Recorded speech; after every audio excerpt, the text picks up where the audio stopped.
السلام علیکم ورحمۃ اللہ وبرکاتہ۔ روزنامہ سالار حلقہ تمل ناڈو میں اوسی نثار احمد صاحب کا بھیجا ہوا ایک بہت ہی اہم مضمون موجود ہے، اسے میں پڑھتا ہوں، سنیے گا۔ مدعو میں برتری کی نفسیات پیدا کرنا۔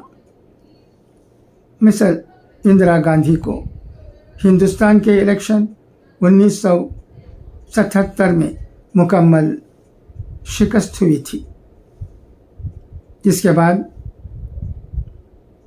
جنتا حکومت نے پوری کوشش کی کہ ان کو سیاسی منزل سے ہٹا دے، مگر جنوری 1980 کے الیکشن میں دوبارہ اندرا گاندھی کو اتنی بڑی کامیابی حاصل ہوئی کہ ہندوستانی پارلیمنٹ کی 2/3 نشستوں پر ان کی پارٹی قابض ہو گئی۔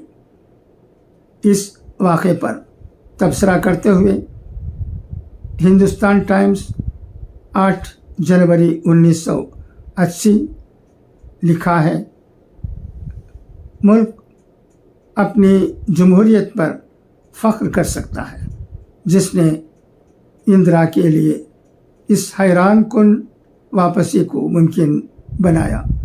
ہندوستان کا سیاسی ڈھانچہ انتخابی طریقے کے ذریعے پرامن سیاسی تبدیلی کے نظام کے ساتھ ان بہت سے زیر ترقی ممالک سے ممتاز طور پر نمایاں ہے جہاں اختلاف رائے کو سختی سے دبا دیا گیا ہے، انفرادی آزادی کا خاتمہ کر دیا گیا ہے اور سیاسی تبدیلی صرف تشدد کے ذریعے وجود میں آ سکتی ہے۔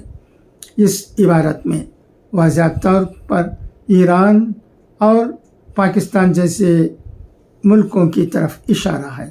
یہ اقتباس موجودہ زمانے کے ایک بہت بڑے المیہ کی طرف اشارہ کرتا ہے۔ موجودہ زمانے میں اسلام کے نام پر جو تحریکیں اٹھیں انہوں نے اسلام کی کوئی واقعی خدمت تو نہ کی، البتہ اسلام کو ایک بہت بڑا نقصان پہنچایا۔ انہوں نے اپنے بائق کو اسلام کا عنوان دے کر دوسری قوموں کے سامنے اسلام کی تصویر ہلکی کر دی اور اس طرح مدعو اقوام میں غیر ضروری طور پر اسلام کے مقابلے میں احساس برتری کا جذبہ پیدا کر دیا۔ یہ تحریکیں اگر اسلام کے سوا کسی اور نام پر اٹھتی تو ان کی نادانیوں کا الزام ان کے اپنے سر جاتا، مگر اسلام کے نام پر اٹھنے کی وجہ سے ان کی ہر چیز اسلام کی طرف منسوب ہو گئی۔ وہ قومیں جو اسلام کے لیے مدعو کا درجہ رکھتی تھیں وہ اپنے کو افضل پا کر اس نفسیات میں مبتلا ہو گئیں کہ ان کے پاس وہ چیز زیادہ بہتر طور پر موجود ہے جس کی اسلام دعوت دیتا ہے۔ اسلامی نظام اور نظام مصطفیٰ میں انسان کی آزادی کو کچلا جاتا ہے، جبکہ ہمارے اپنے نظام میں انسان کو آزادی رائے کا حق حاصل ہے۔ ان کے یہاں حریت و نسل کی ہلاکت کی قیمت پر حکومتیں بدلتی ہیں، ہمارے یہاں پرامن انتخابات سے۔ ان کے یہاں سیاسی اختلاف پر کوڑے لگتے ہیں اور ہتھ کڑیاں پہنائی جاتی ہیں، ہمارے یہاں سیاسی اختلاف پر کوئی پابندی نہیں۔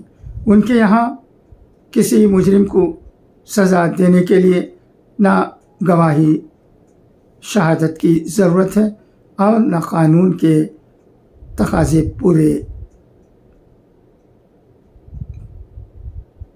کرنے کی۔ جس کو چاہا پکڑا اور سرسری سماعت کے بعد گولی مار دی یا جیل میں بند کر دیا۔ ہمارے یہاں کسی کو اس وقت تک سزا نہیں دی جا سکتی جب تک اس پر باقاعدہ مقدمہ چلا کر قانونی طور پر اس کو مجرم ثابت نہ کر دیا جائے۔ ان کے یہاں اختلاف کو آپس کی مار کاٹ کے ذریعے طے کیا جاتا ہے۔ ہمارے یہاں آپس کا اختلاف پرامن ذرائع سے طے ہو جاتا ہے۔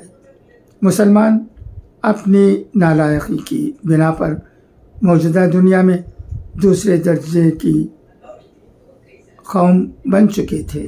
اب انہوں نے اسلام کی غلط نمائندگی کر کے اسلام کو بھی قوموں کی نظر میں دوسرے درجے کا مذہب بنا دیا ہے۔ اسباق تاریخ، مولانا وحید الدین خان۔